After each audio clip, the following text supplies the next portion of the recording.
Ora bem, vamos hoje falar sobre problemas na fala das crianças. Estão a começar as aulas. É sempre bom falar e percebermos como despistar precocemente estas pistas que as crianças nos vão dando. E quais são essas pistas, doutora Joana Cordeiro? Agora que estamos aqui numa fase de entrada de novo na escola, costumamos ver aqui alguma procura crescente da nossa ajuda. Isto porque voltamos aqui de um período de férias, em que é suposto que as crianças também tenham uma evolução natural, não é? E depois temos aqui os professores e os educadores de infância com o seu papel tão importante, por vezes a identificar aqui possíveis dificuldades. E estão sensibilizados para isso ou não? Cada vez mais. Claro que temos de ter em conta que o educador e um professor é uma pessoa que é responsável pelo desenvolvimento todo da criança. Ou seja, nós, terapeutas da fala, vamos ter muito em conta a linguagem, a fala e a comunicação. Claro que o educador tem muito mais competências para além deste desenvolvimento específico, mas isso também nos cabe a nós fazer aqui algum trabalho que temos tentado vir a fazer também, de também sensibilizá-los e dar-lhes aqui realmente ferramentas para que eles possam identificar mais precocemente, porque normalmente esse é o primeiro passo. Portanto, se nós tivermos educadores de infância que estejam alerta, muitas vezes são eles que fazem... de crianças que lhes permitem estar alerta. Claro. Porque outra coisa são os educadores de criança, que quando têm uma série de putos e que é impossível estarem tão atentos como deviam estar a todos, não é? Também mas ainda assim eles são profissionais privilegiados e têm acesso a estas informações. Sim, claro. E que muitas vezes até parte deles a primeira chamada de atenção. E às vezes são eles que fazem logo este primeiro contacto com os pais, da possibilidade de haver aqui necessidade de procurar alguma ajuda técnica. E é nesse sentido também que surge aqui a importância de fazer rastreios em terapia da fala. Isto porque, às vezes, nós sentimos isso quando o educador diz a um pai: se calhar há aqui alguma dificuldade, aconselhamos aqui a procura. Às vezes os pais ficam um bocadinho assustados com a ideia de terem de fazer uma avaliação propriamente dita. E às vezes o rastreio facilita aqui nesta questão, não é? Porque a criança não vai ser alvo de uma avaliação propriamente dita, tal como o nome indica. O rastreio, basicamente, são alguns minutos que nós estamos com as crianças e que tentamos dar um parecer acerca da criança, e esse parecer vai nos permitir decidir se achamos que a criança precisa efetivamente de uma avaliação formal ou não. Ótimo. Temos a teoria, vamos à prática. Exemplos práticos para nós percebermos. Ok, imaginemos uma criança que agora chega aos 4 anos e tem dificuldade em sons, como por exemplo, sons mais básicos. Esta é a parte que eu gosto, quando a doutora parece uma criança, diga lá então. Sou todos os dias, não é? Isto é vantagem de trabalhar com crianças. Uma criança tem dificuldades em alguns sons que são mais fáceis em termos de desenvolvimento. Por exemplo, fazer trocas do se pelo x, do z pelo se, e sem palavras, demos exemplos? Imaginemos, vela, a criança diz fela, em casa diz caça, em janela diz chanela. Este tipo de trocas de sons deve ser avaliada. Portanto, sempre que houver aqui alguma dificuldade, é importante efetivamente fazer um rastreio. Isto porquê? Isto é importante frisar. Nem sempre uma criança que vai a rastreio necessita efetivamente uma intervenção. E o que é que o rastreio nos permite a nós, como terapeutas da fala? Permite-nos dar algum aconselhamento aos pais que muitas vezes não passa pela intervenção direta. Ou seja, há 2 tipos de intervenção. Nós podemos fazer uma intervenção diretamente com a criança ou indireta, através de passar estratégias aos pais, aos educadores e esperar que essas estratégias realmente funcionem. E é neste momento de rastreio, quando nós estamos com a criança, identificamos algumas áreas que podem estar um bocadinho mais fracas, que nos vai permitir dar àqueles pais estratégias e depois também responsabilizar os pais, não é? Neste papel de educação e de aprendizagem, neste caso de ensino, não é? À criança, e permite depois aos pais também em casa terem, se calhar, uma atitude mais consciente e todo o seu comportamento ser mais consciente em relação a determinada dificuldade ou possível dificuldade. Qual é a nossa experiência enquanto terapeutas da fala, da Speech Care, equipa da Malo Clinic? É que este trabalho realmente traz muitos frutos, quer seja em clínica, quer seja em colégio, porque o facto de nós fazermos... Isso é sempre um trabalho integrado, não é? É integrado. Entre colégio, clínica e casa. E casa, sim, e pais. Porque só assim é que faz sentido. Mesmo quando nós depois passamos para a fase de intervenção, nós estamos 1 ou 2 vezes por semana com a criança, portanto, tem de haver este trabalho de equipa. E os rastreios são uma forma de nós identificarmos mais precocemente possíveis dificuldades. E nós, ao conseguirmos agir na criança o mais precocemente possível, vamos estar a evitar outras dificuldades no futuro, nomeadamente depois com a entrada no primeiro ciclo, todas aquelas questões e problemáticas que surgem associadas. Na escrita, porque depois passam da fala para a escrita, não é? E depois essas dificuldades também se mantêm. Os rastreios estão acessíveis a muita gente, os rastreios são gratuitos. Exatamente, quem está lá em casa pensa assim, bem, se calhar tenho que fazer um rastreio ao meu filho ou à minha filha, o que é que faz? No caso, pronto, vou falar da realidade da Malo Clinic. Nós temos uma consulta, que é uma consulta de aconselhamento aos pais, e nessa consulta nós fazemos este tal rastreio.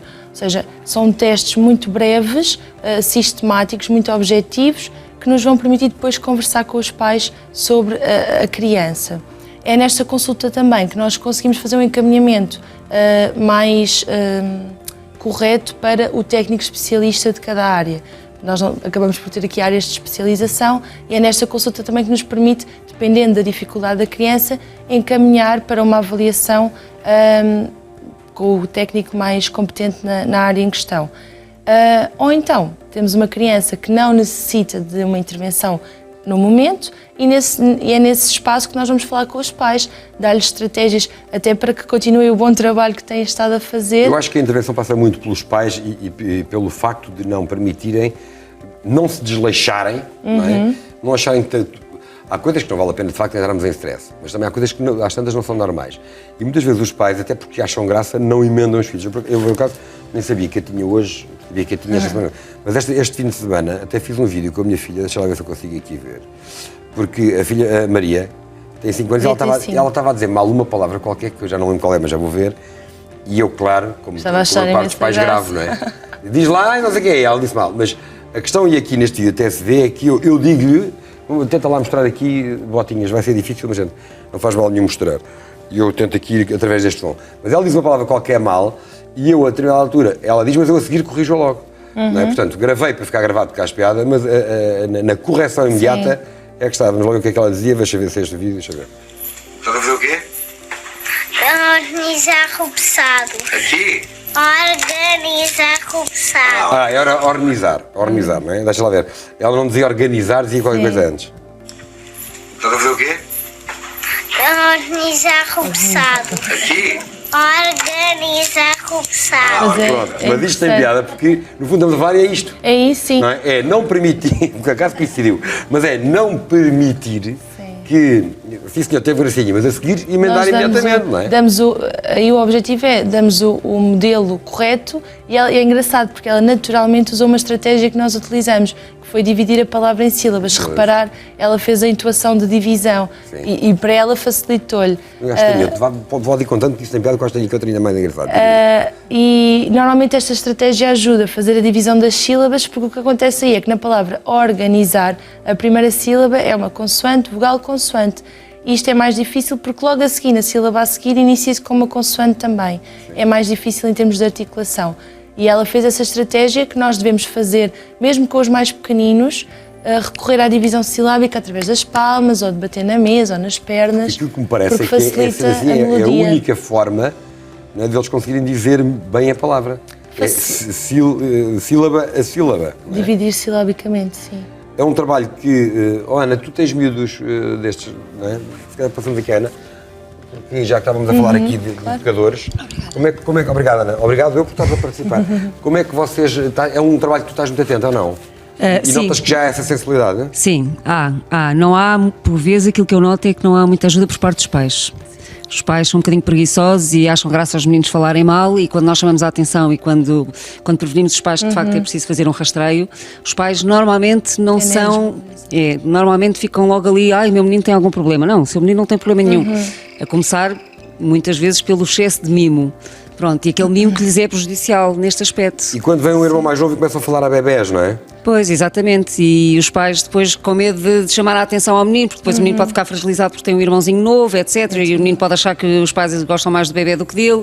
Pronto, há ali uma série de erros que os pais cometem a toda a hora, mas aquilo que eu me queixo fundamentalmente é da falta de participação, de colaboração dos pais em casa. Nós fazemos o nosso trabalho nas escolas e depois percebemos perfeitamente que o nosso trabalho não é continuado em casa. Sim. Nós pedimos à criança para repetir, dividimos a palavra em sílabas, fazemos tudo isso, fazemos tudo mediante a indicação muitas vezes do terapeuta e também do nosso próprio conhecimento, não é? Da experiência que vamos adquirindo ao longo dos anos. Mas depois o que eu noto muitas vezes é a falta de colaboração dos pais, que eles dizem, mas ele vai à terapia da fala. A criança está 1 hora por semana na terapia da fala. Claro, não é suficiente. É óbvio que o trabalho que há a desenvolver por trás desta hora que a criança passa por semana na terapia da fala é enormíssimo, por todos nós. Nós até temos, eu pelo menos tenho o cuidado até de pedir às outras crianças para ajudarem aquela a falar de outra forma. Olha, quando ouvirmos o nosso coleguinha X a dizer esta palavra assim, vamos tentar ajudar e vamos fazer outras vezes com brincadeiras, com jogos. Mas resulta, mas é um trabalho que tem que ser intenso. E tem de ser em equipa. Tem que ser intensivo e tem que ser em equipa. Toda a gente tem que participar. Os avós, os pais, os amigos, não é? Toda a gente que contacta com a criança. Eu acho que aí cabe-nos um bocadinho a nós. A nossa função é, no fundo, responsabilizar todas as pessoas que lidam com a criança, não é? O nosso papel é passar a importância, explicar a importância e munir as pessoas de ferramentas para que possam fazer esse trabalho. Porque eu acho que depois os pais também vão vendo que, efetivamente, se houver um trabalho de equipa, que esse trabalho funciona melhor. E aí cabe-nos a nós fazer aqui o nosso bocadinho, não é? Cada um e fazem bem, e vocês até, os terapeutas normalmente interagem muito com os pais, explicam tudo o que se passa em consulta, os terapeutas passam para os pais, ensinam os pais a trabalhar com a criança depois em casa, não é? Sim, muitas vezes até há sessões em que podem ser observadas pelos pais, para os pais perceberem como é que nós interagimos com a criança, servimos ali um bocadinho de modelo para eles depois conseguirem repetir em casa. Pronto, cabe-nos a nós fazer esse Depois lá está, papel. assim, uma criança até aos 3 anos ainda fala de uma forma completamente abebezada, ou não, mas normalmente aos 3 anos ainda fala de uma forma abebezada, mas aos 5 já há que ter um cuidado redobrado, até porque eles depois vão entrar na escola e lá está, a troca de sílabas, a troca de sons, etc. Depois a fonética depois vai ter influência na escrita, eles depois vão escrever de forma incorreta porque também dizem as palavras de forma incorreta. Sim, eu acho que aqui é mesmo importante. Eu acho que os rastreios facilitam. Obrigada, Ana. Aqui a importância deste rastreio é mesmo tirar ali um bocadinho o peso da avaliação e fazer com que as pessoas procurem mais, para que nós consigamos identificar mais rápido, porque é o que eu digo aos pais, às vezes até se poupamos tempo, poupamos dinheiro, a bem dizer, não é? Porque apanhamos a criança numa fase inicial, conseguimos ter um prognóstico melhor e no fundo minimizar depois toda a problemática que surge. Descobri outro. Encontrou? Mas era mais pequenina e este houve pior. Aquela era bem mais pequenina, deixa-me lá ver. Este é de 2013, portanto é mais pequenina. Tinha 3. Sim, 3. Foi. Faz muito giro. Era o estranho pirada e estranho parente. Querem ver? Vou ver se sim. Como é que é, Maria?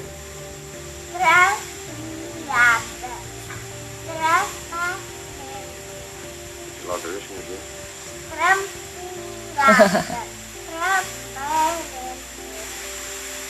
Agora podemos aprender a dizer bem?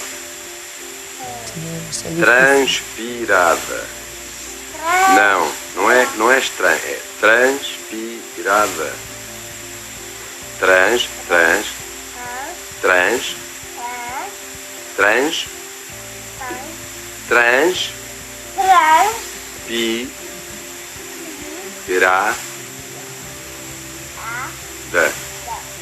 Não é transpirada, é transpirada, diz lá. Transpirada.